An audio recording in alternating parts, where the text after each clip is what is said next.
Hi, welcome to the Ellis Talker Show. My name is DV LeBron. Today, my very special guest is the congressman that represents our area in Ellis County, Congressman Jake Ellzey. How you doing, sir? Hey, DV, how you doing, man? It's good to see you. It's been too Good to long. s- Definitely been too long. It's good to see you, sir. Thanks again for coming on the show. You've been a great friend to the show, and I do appreciate it. Love coming Um, on. there's so much going on in Washington. What? There's so much going on in Washington. So much, and I mean it's minute by minute. I mean it's just Yeah. it's minute by minute. It's happening. It's constantly happening. And so I wanted to have you on to speak to your constituents because there's a little bit of confusion here and there, and there's some things coming out. And who best to hear from than the person representing them in D.C. Their Well, I hope I congressman. can clarify, but before you get into any questions, we're seeing a whole bunch of different things coming out of this administration, out of Washington, D.C., right now that we haven't seen ever. So I will provide illumination and an explanation if I can, and if I can't, we learned a few answers at the Naval Academy on I Day in July 6, 1988. Yes, sir. No, sir. No excuse, sir. I'll find out, sir. And my guess is that fourth answer might be utilized several times today, but I can find out if there's a question asked that I can't answer. Definitely. And I actually put out a little post before I had you on for your constituents if they had any questions for you. So there's a few in there that I'll include. But first, since the last time I talked to you, we now have a Republican president. We have a one seat majority in the House, I think it is, and we have the Senate. We have all three branches of government, and we get to make our agenda the best we can because that tight majority, really small majority, makes it hard to do bills. But things are in flux. So one of the things that your constituents were concerned with was DOGE.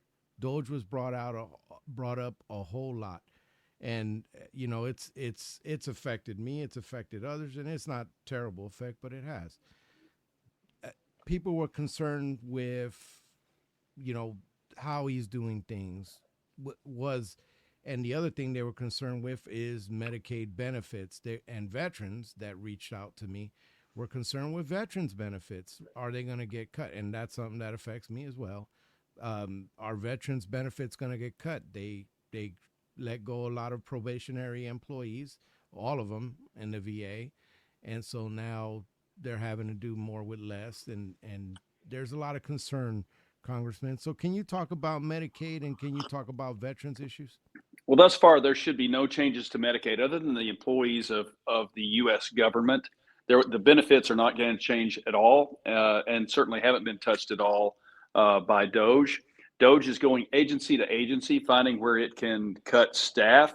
And the easiest way to do that is to obviously go after probationary as a low hanging fruit, so to speak, to cut down on staffing in the United States bureaucracy, which has grown by leaps and bounds. It doesn't matter if you're talking about the Pentagon, the VA, ATF, or any other agency. They've all grown to the point where they're unwieldy. And the easiest way they went was, hey, if you don't show up to work in person, you're fired, which I think so. If somebody's losing their job because they refuse to come to the office to work here in Washington D.C. And listen, after COVID, there were a lot of folks that say, let's talk about HHS, Health and Human Services, which for the last 3 years since I've been here, that building, and I point back here because it's across the street, is empty, and nobody's there. And that's changing now with RFK Jr.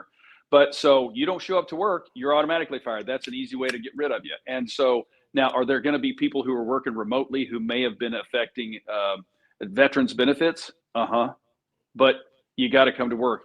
You're at work. I'm at work. I can't work remotely. Most Americans can't work remotely. Certainly after COVID began 5 years ago and ended 3 years ago. So if you're still using that as an excuse to work in Iowa when your office is in Washington D.C., bye bye. You're not using the taxpayers' dollars effectively. So you're the low hanging fruit. We'll start there and then we'll go more programmatic after that. In the case of USAID, they went after that first because Samantha Power ran such an organization that did things that I wasn't aware of, and I don't think most people were either. And so somebody might be listening and saying, but Congress has oversight. Yeah, we do. And as a committee, we can bring in somebody to discuss their programs and we can see what they're laying out. But if they're not being forthcoming about some of their programs, which the taxpayer or we may find objectionable, they just won't talk about it. So Elon Musk, who I characterize as, and I've never met Elon, so I know a lot of people who have, and a lot of people have opinions about him. I've never met him. For lack of a better term, President Trump appointed him to be chief auditor of the executive branch.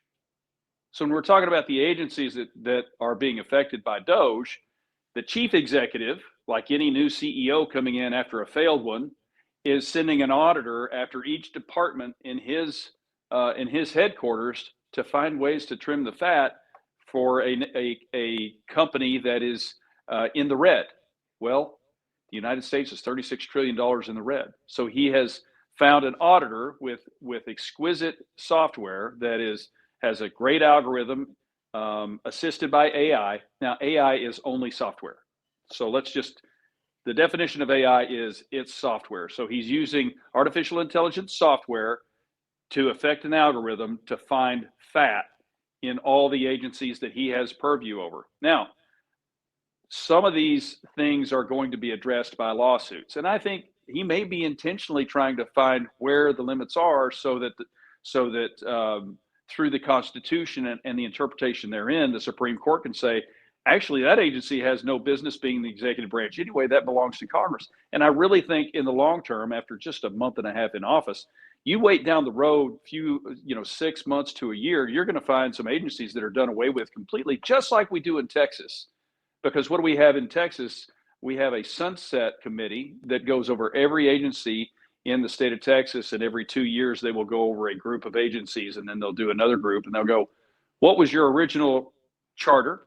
Are you doing that job? Do you still need to be doing that job? And if we don't need you to do that job anymore, it's outmoded, we will cut that agency out of the state government. So I think this is going to ultimately be good for the American people. Having said that, American people are losing their jobs.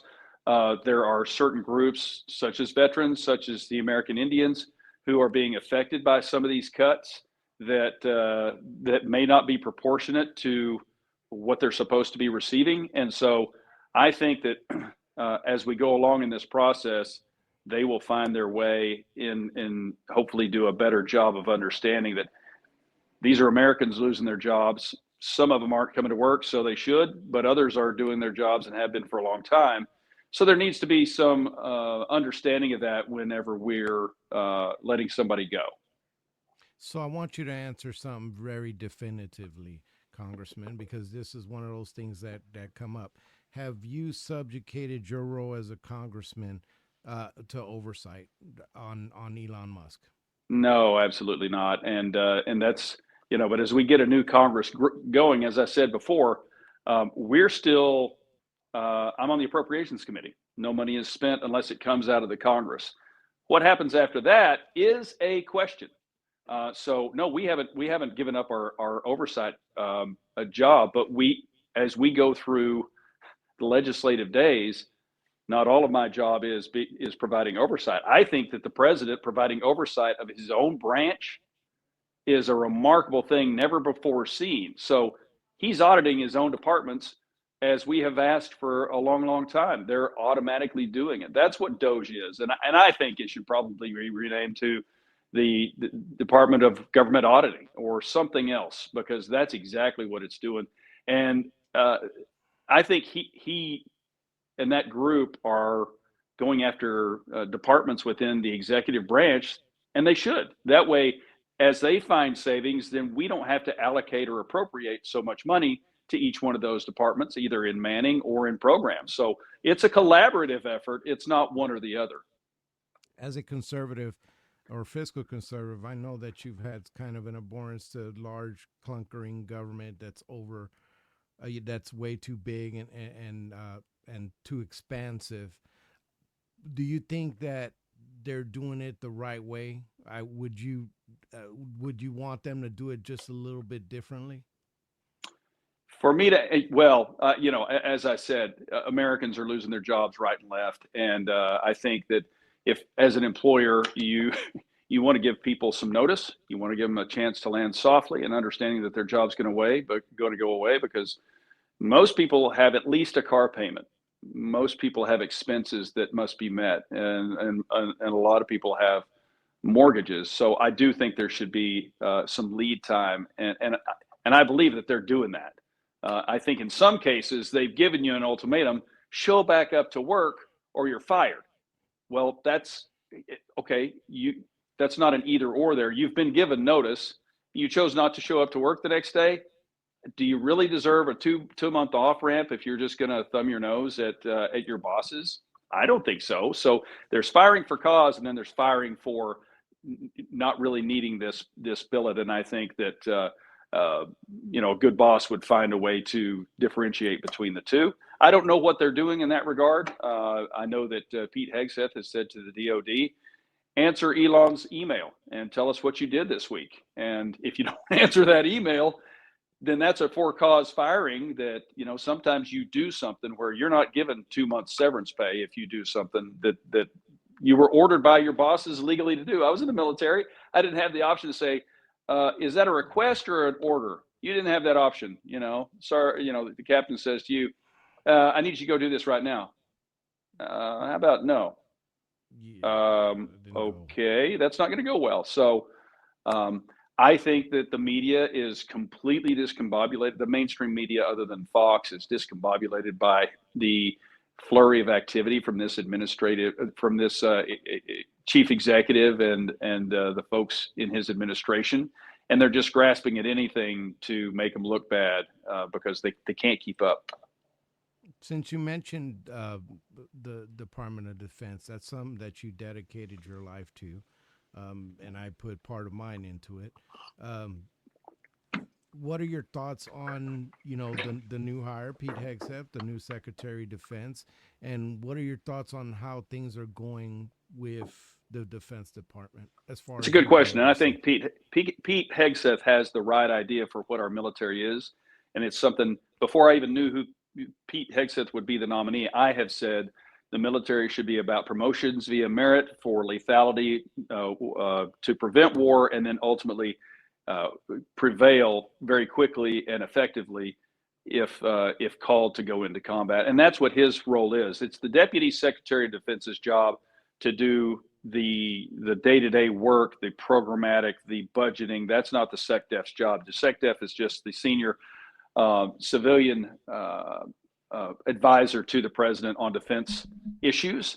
And I think he's the 30,000 foot view. Here's our mission statement: lethality and merit.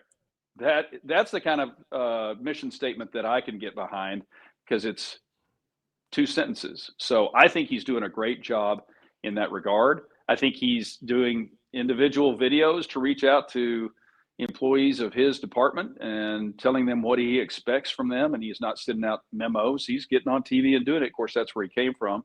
He's got outstanding hair, which I'm very envious of. Yes. But very few people have hair that nice. Yeah, I notice you always wear a hat. Yeah. I don't know why.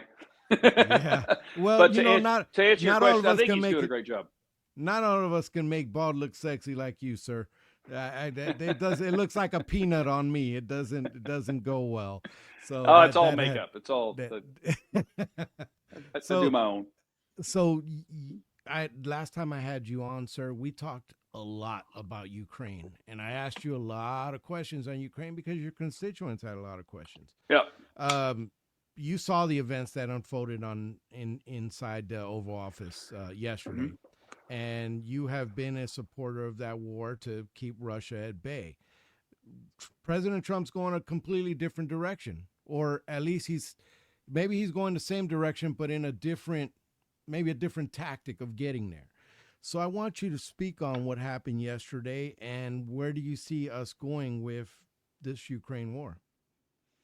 Well, first of all, I think that Donald Trump, if you voted for Donald Trump, you knew that he said, I'm going to end the war he gave different timelines depending on when he was asked. But his goal is to end that war. But I agree with Senator Cruz in that Russia started it, and however this ends, Russia should pay a price and not be seen as a winner in this case. And I don't think President Trump wants to see that. I think whatever happened in the Oval Office, I think President Zelensky didn't read the room, and as a former entertainer and a comedian, he probably should have looked around the room and say, how am I going to treat the president of the United States in his own house? And the answer is probably not to get argumentative with him and his vice president, both of whom are very adept at returning whatever criticism you may have. And he should have handled that completely differently. Having said that, I think that most people believe that there is a chance to get back on task for ending this war and getting back to the mineral deal. And I've heard that from a lot of places as I came back from the district today, which is Monday, whenever this is going to air. And so this is Monday, the 2nd of March, or is it the 3rd? I can't remember. It's the 3rd, Monday, the 3rd of March.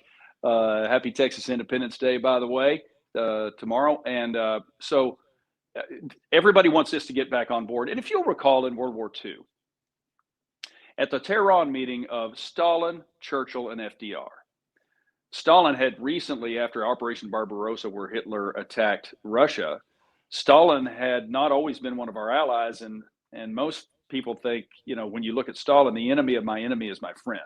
And so for allies of convenience, just to defeat Hitler, so they all got together in Tehran and they met. And it's widely known that FDR and Stalin got together and made fun of Churchill, making him so mad that he had to leave. And so I think when you look at what's going on today, I support Donald Trump's efforts to win this war. I believe that in a wartime diplomacy, what you see is about 10% of what's going on. And it's like an iceberg. 10% is what you see and 90% is under the water. We've got 30 years of psychological evaluations of Vladimir Putin. How do you get that man to the table? Zelensky was elected. Vladimir Putin's been in power for 30 years. And somehow he's managed to stay in power. I'm not sure anybody's going to call that a democracy where your opposition ends up poisoned wherever they are or falling out of windows. So how do you get Vladimir Putin to the window? You don't, or to the negotiating table. You don't say, Putin, meet Zelensky, you're equal. I don't think that you can do that and get Putin to the table because he doesn't see Zelensky in Ukraine as an equal. So I'm going to support Donald Trump's manners in which he's trying to end this war. I am going to withhold any comment other than what we saw, which was, a double facepalm, for lack of a better term. But the people that I know who are working behind the scenes, we've got a couple of former members of Congress who are involved in negotiations, who are wanting to see a good end to this conflict. That they're going to, they can recover from this, but I think Zelensky probably got his lesson learned, and I'm sure he'll learn from it. I don't know what's going to happen. I honestly don't know, but I support President Trump in his efforts to end this war. Well, President Zelensky ran into Corporal Vance. He did, Corporal J.D. Vance. He even got a knife hand. I mean, he got the knife hand. So it was. He ran into a U.S. Marine there in that thing, and it wasn't good. And then President Trump, but it wasn't pretty. And people forget that this kind of thing happened with Biden in closed doors. It was well reported that Biden lost his cool on Zelensky because of his mannerisms, but there's a cultural difference here. I mean, every country has its own culture. Every ethnic group has their own manner in which to deal with things. And he badly misread it. But when you're on the TV in somebody's home, you don't insult the host. And so I'm curious to see what the landing party was like when he got back to Kyiv, and everybody said, "How'd I do?" He said, "How'd I do?" And everybody's going, "I'm sorry. We didn't. That didn't turn out the way you hoped." So it does need to come to an end, and I think that most people understand that Putin can't be seen to win in this event, but it does need to come to an end. And that's what Ted Cruz said yesterday. What do you think about the EU's response to everything that happened yesterday?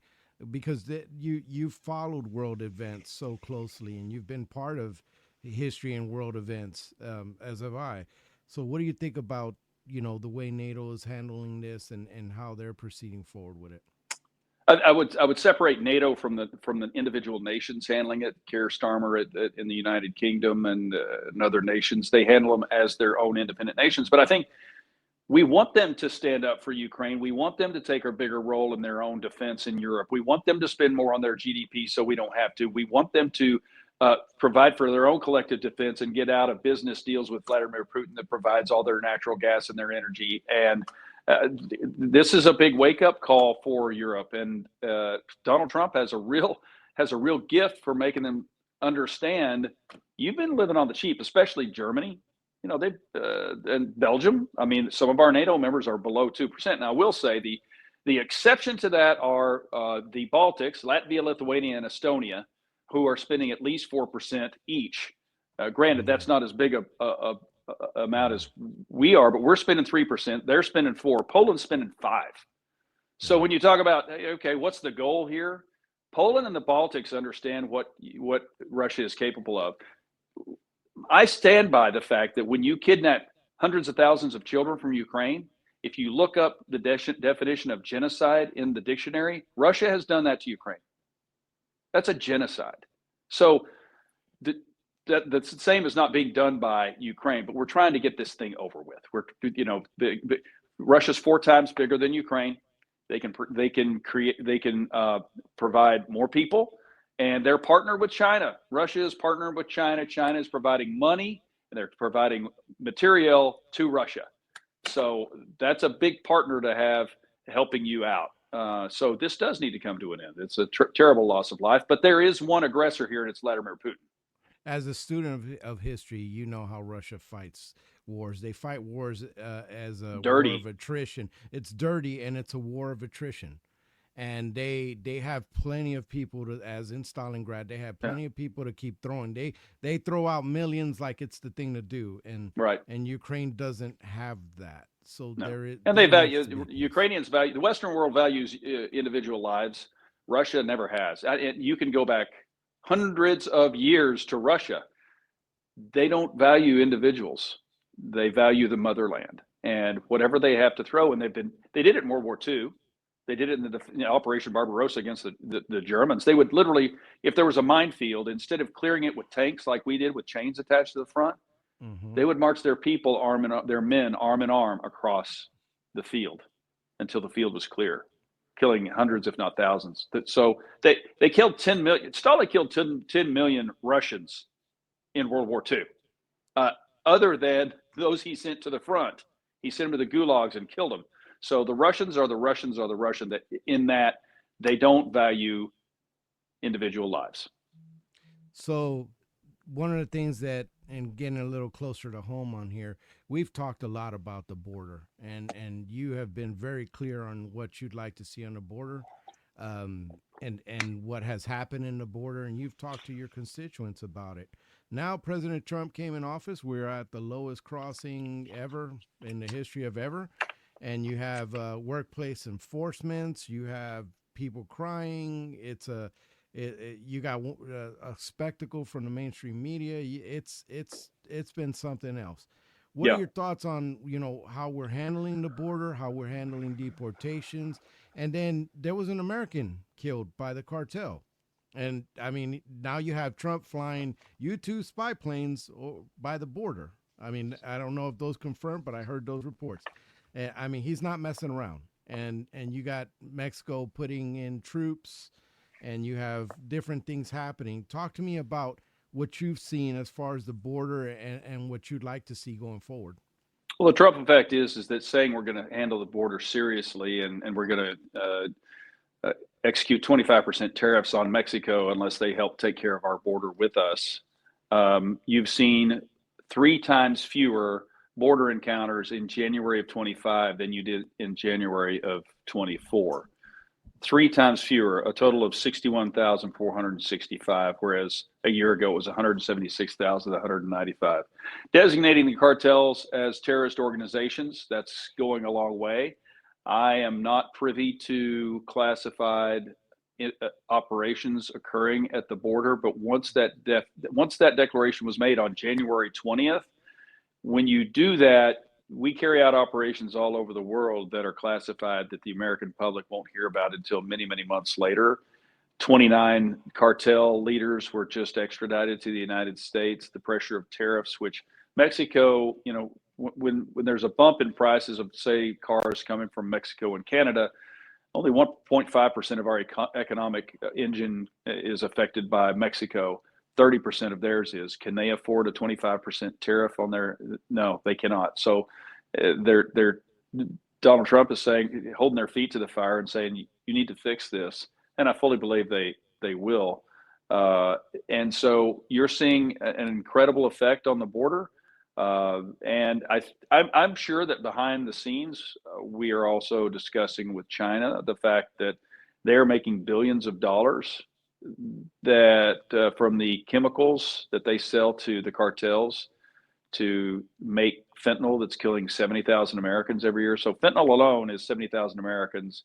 If you include drug overdoses, that's 100,000 every year. So the fentanyl is a poison. Most people aren't addicted to fentanyl and then dying. They're getting poisoned immediately and dying from it. That's the same number we lost to World War II. I'll continue to trot that number out. I can't wait to see what happens next with that. But China's making billions off the fentanyl trade. And I'm pretty sure that behind closed doors, they're getting a little of this because he knows Xi Jinping controls everything in that country. And if we don't have to worry about the battlefield if our men and women who can serve on the front lines or in our law enforcement in the United States are dying at the rates unheard of since World War II, he's going to put a stop to that. I don't know what's going on behind the scenes, but we've got a great foreign policy team in Marco Rubio and Mike Waltz, who served here and was a Green Beret. I can't speak highly enough of him, and I'm sure that they're doing what they need to do to keep the American people safe. Congressman, do you support military force against the cartels? Yeah, I have for years. I have said military force. I don't think you'll see the 82nd Airborne Division jumping in from a C-17.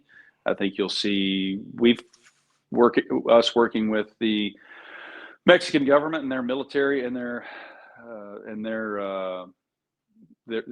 law enforcement to find places where we might find them and very quietly extradite them or take other actions that doesn't require a big piece of weaponry. Yeah.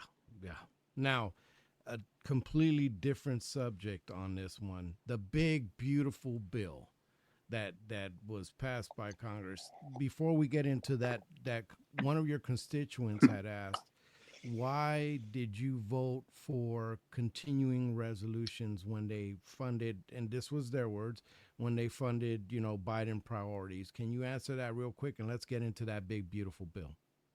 Well, first of all, government shutdowns are expensive. They cost more to start up the government than you save when you shut it down. People think, let's say the government shuts down for a month. Do you get a month of savings from the government not being in operation? No, you just miss two paychecks for our military, our border patrol, who are protecting American citizens, which is, as I've said, job one of the U.S. government. It's the state government with DPS. It's the county government with the sheriff, and it's the municipal government with the police department.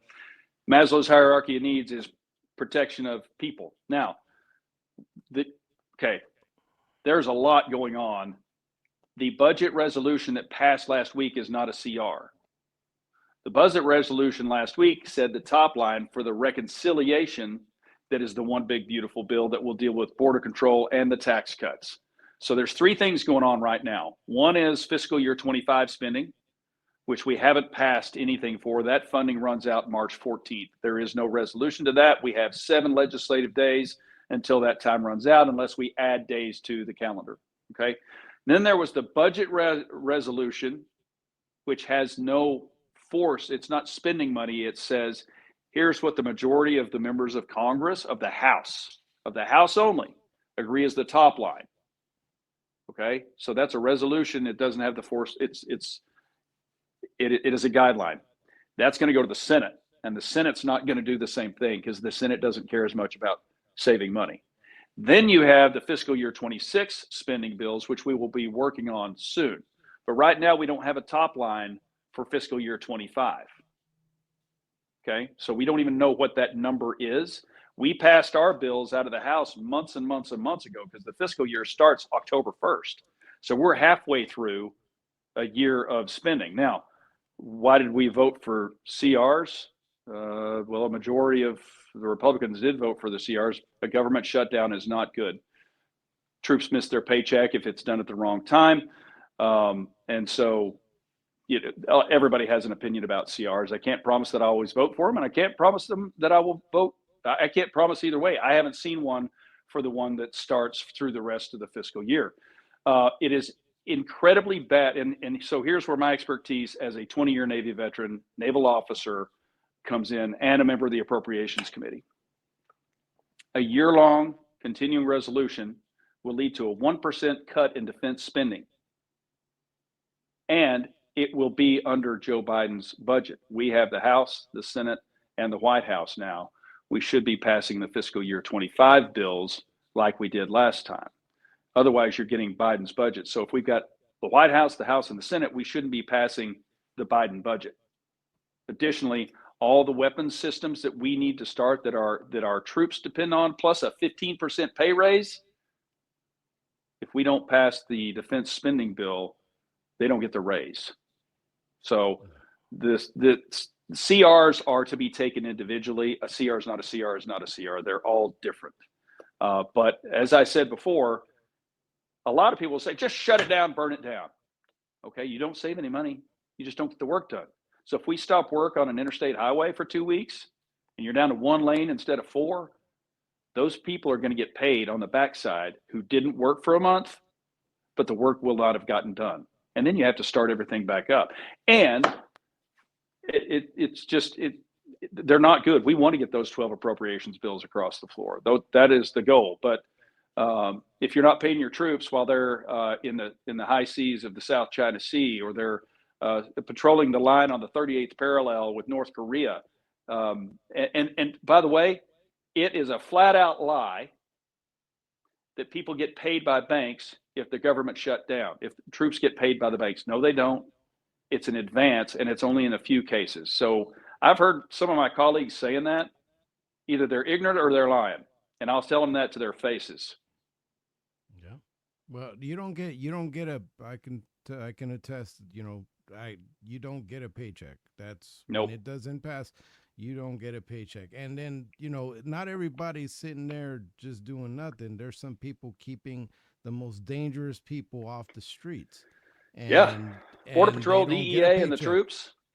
Job number one. So you're going to make, of all the people that you're going to hurt our troops, our Border Patrol, and the DEA. That doesn't make any sense. Who do you think you're hurting? It's not. But so we need to at least spend, in this next bill, we need to at least address defense starts, because we got a lot of great programs that are going to keep Americans safe and provide for our war fighters that we need to continue to pay for. It's the military loses $2 billion a month in a CR. So they're losing $2 billion a month right now. Right. There's something that a complaint that you see online from constituents in your area about this budget bill that just went, the budget framework, the big beautiful bill about us being fiscal conservatives, and this thing is going to raise the national debt, and it's going to do this and it's going to do that. Is there a situation where you see yourself not voting for the final product? Do you get another vote on it? What are you looking for when this thing is all said and done and it's right there? Too soon to tell, other than I can just, like what I said before, is the Senate has different priorities than the House does. And so let's address the tax cuts real quick. Folks have said, well, if you don't pay for them, then it's going to raise the debt. Well, those tax cuts have been in effect since 2017 when Donald Trump passed them, and Kevin Brady from Texas was the chair of the Ways and Means Committee, the Tax Cut and Jobs Act. So we're living under those tax cuts right now. Our prosperity and our humming economy are doing great because of that. If those tax cuts are allowed to expire, we will have presided over the largest single tax increase in American history of $4.5 trillion. What's interesting about the Congressional Budget Office, and I'm still asking people who actually runs it because it's supposed to be nonpartisan, it's not. And so what they will do is they will say that spending money doesn't have a cost, but tax cuts do. That doesn't make much sense. So then you've got the CBO scoring, which is a whole different ballgame, which we don't have time to deal with today. But anyway, there's that. So, we'll wait and see what we see.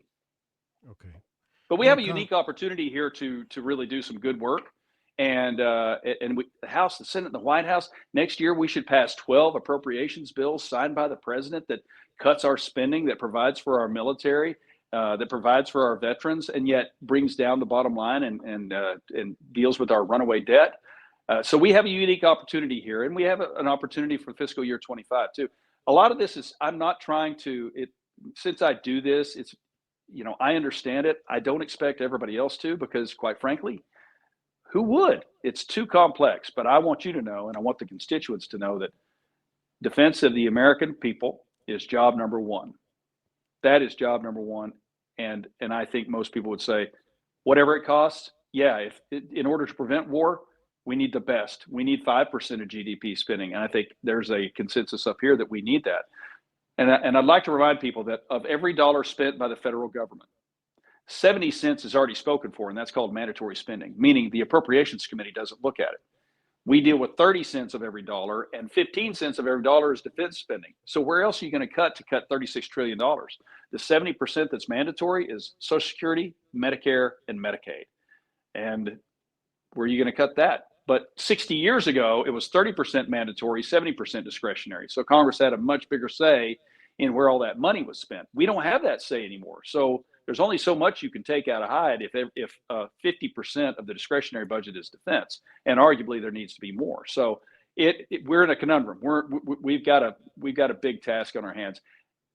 The tax cuts and the growing economy that we are going to have by energy dominance, by drilling all over the place, by being an energy net exporter, our economy is going to grow, and we're going to get more tax revenues from that, and we're going to start to dig ourselves out. It's not going to take 36 trillion, but that's going to take time. That's not instantaneous, but we're going to recover from this.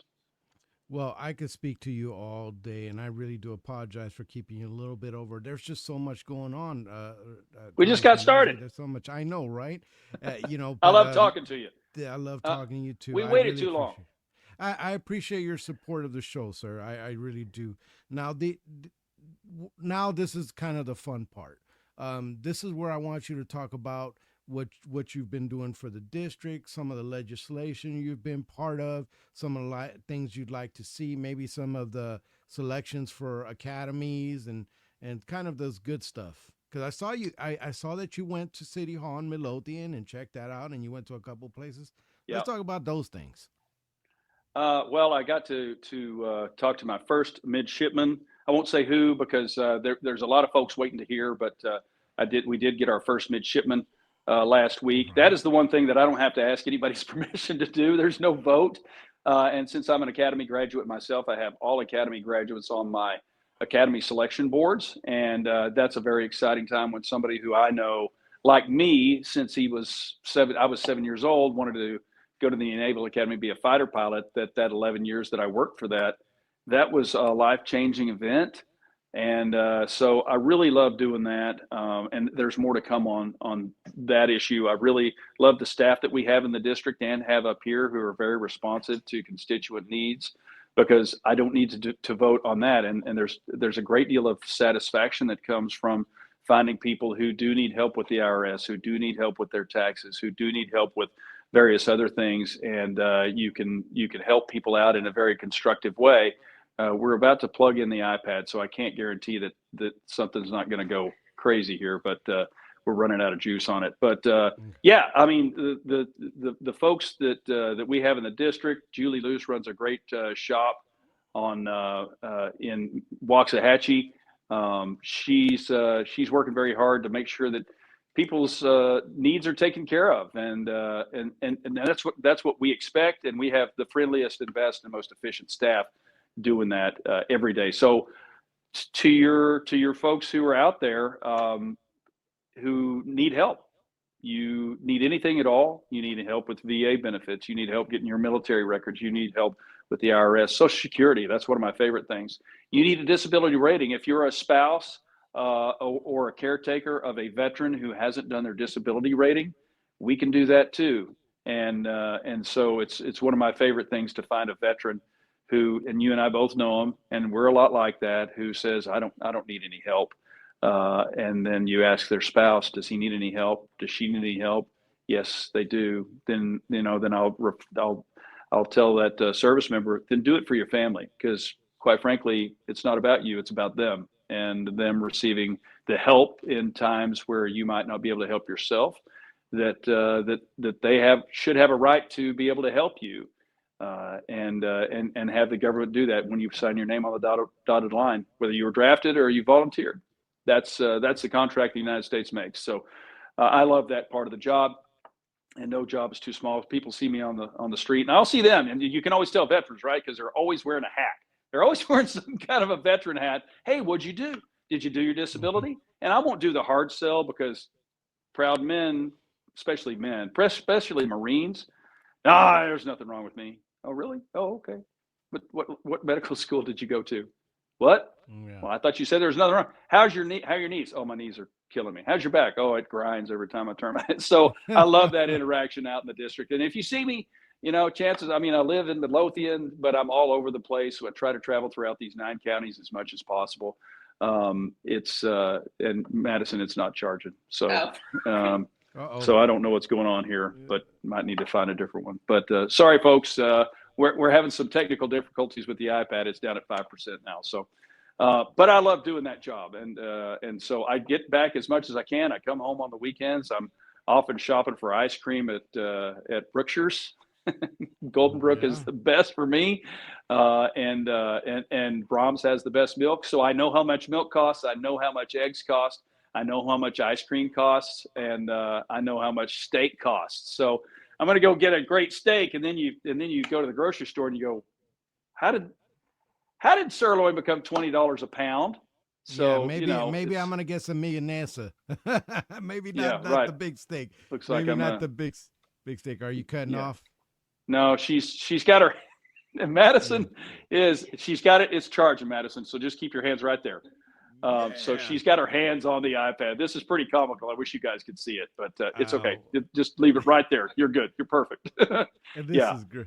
Yeah, this is a top, but it started out with like 40% because I was on the plane and flying home and watched a couple of shows. And so I want to invite everybody to come up and see me in Washington, D.C. This is your capital. This is your office. This does not belong to me. It's not my seat. It is yours. And we love it when people come for a tour. In fact, I was on the Southwest plane coming in, and I used to, fly for them. And I handed the flight attendant the card and said, you guys have an overnight that's long and you want to tour the Capitol, come on by. And so I think did you already take them on? Madison already took them on a tour. You'll see all the wonderful pictures that my wife won't let me have at home. My I Love Me walls over here with all my aviation stuff. Those 2 pictures are of my dad, one on the ranch and one at the Marriott Ranch in Virginia. And just come be my guest. And believe it or not, you raise this up, the sun's right behind us. The special treat is for people who come from the district is this 100-year-old building, which I don't think these windows have been repaired ever. We go out the window out here in the main office, raise the window, and you get out on the balcony or on the roof, and you go and walk, and you can overlook the Capitol Dome, and it's really quite special. And I love to be able to do that. And I get to walk up those stairs on the east, on the south side of the Capitol. The east stairs is they're on the east side of the building. I get to go up there every day, and I recognize that there's a finite number of times that I can go do that. Someday, tomorrow, I may not be able to go up those stairs and vote on behalf of the constituents of District 6. At some time, this point will end for a kid from the Ellzey Ranch, from the panhandle of Texas, to think that I could go and get to do all these wonderful things, fly the best jets any nation has ever built, in the F-14 Tomcat, the Super Hornet, on the most powerful ships on the planet, 90,000-pound aircraft carriers, of which I think I've done deployments on 5, I can't remember, 4.5 years at sea, and then be able to get elected and wear this pin to serve the people of Texas in Congress. What a remarkable place. So if you get on social media and you start scrolling and scrolling and scrolling, and there's something bad, it puts you in a bad mood, put that stuff down. Go outside and look out on this beautiful day. The last couple of days, 75 degrees in Midlothian, and go be with family, go be with people that you love and you care about, and just know that I'm working really hard for you. And there's a couple of things that I rely on every day. Number one is my scripture and my quiet time in the morning, my prayers, because I can't, obviously can't do this on my own. And occasionally type A males think they can, but they can't. Churchill, Wit and Wisdom is one of my favorite books. So if I'm having a rotten day, I'll just find one, and he'll say something that's hilarious, or something very poignant, or something great about the United States. And so I can't find anything right here. And socialism is the philosophy of failure, the creed of ignorance, and the gospel of envy. So for those socialists out there, and then there's the Daily Stoic, which is always very timely whenever I'm having a problem and thinking I'm going to get bothered by something. So I only concern myself with things that I can affect. If I have no ability to change them, then I'm not, I can't let it bother me. I can try to change them, but if I can't ultimately, then I don't. So, the Daily Stoic is something that I read throughout the day too. And so and then, reading new books, The Light of Battle, about Eisenhower and D-Day. So there's always something to read up here that'll inspire you to understand that this incredible office that I get to sit in is truly an honor, and it's finite. So I love to get to work and talk with you and with people on the street. So don't be shy. Come up and see me. That's my job, and I'm doing it 24/7. I can't wait to visit. I've been wanting to visit for a while, and I definitely can't wait to see that and be there. Well, would be we'll awesome. get you. We can get people tours of the White House. We can get you tickets to the top of the Washington Monument, which for 11 years was closed after an earthquake. Most people probably don't remember it, but you can get in the Washington Monument, take the elevator to the top. Obviously, a great tour of the Capitol. Get you out on the roof here. We might have some ice cream in the freezer, some dilly bars from Dairy Queen, maybe. If you ask for one, you'll get one. But I love this job. I love the opportunity I get. It takes me away from my family, my young family, who I love, but they understand that I'm trying to do good things up here. And these are difficult times, but Ecclesiastes 1:9 says there's nothing new under the sun. And I still think we're the bright shining city on the hill, and I still think our best days are ahead of us. So that's what I'm working for every day. And I know this administration is too. And this Congress is, and it's sometimes not a pretty thing as we go through it. There's no microwavable way to do our republic, and sometimes it's tough, and you're going to see things and people lash out in ways that are unbecoming. I'm not that guy, so if you're looking for me to bash another human being, certainly another American, you're not going to see that happen. So we like to work quietly and as a quiet professional, as you and I did in the military, and honoring our veterans and those who didn't make it home because they're watching. Yeah. Again, thank you so much for coming on. Now, I will tell you, I would love for you, when you get back in the district, I would love to take you to breakfast. I've been trying for years. I'd love to take you to gravy and feed my congressman. And then the other thing is that the Veterans Court in Ellis County is really ramping up and doing well. I actually mentoring one vet right now, and there's others. They're really, trying to help veterans out. I would love for you to get a chance to check that out. There's Master Guns running that, and Judge Wallace, and they're doing great things with that.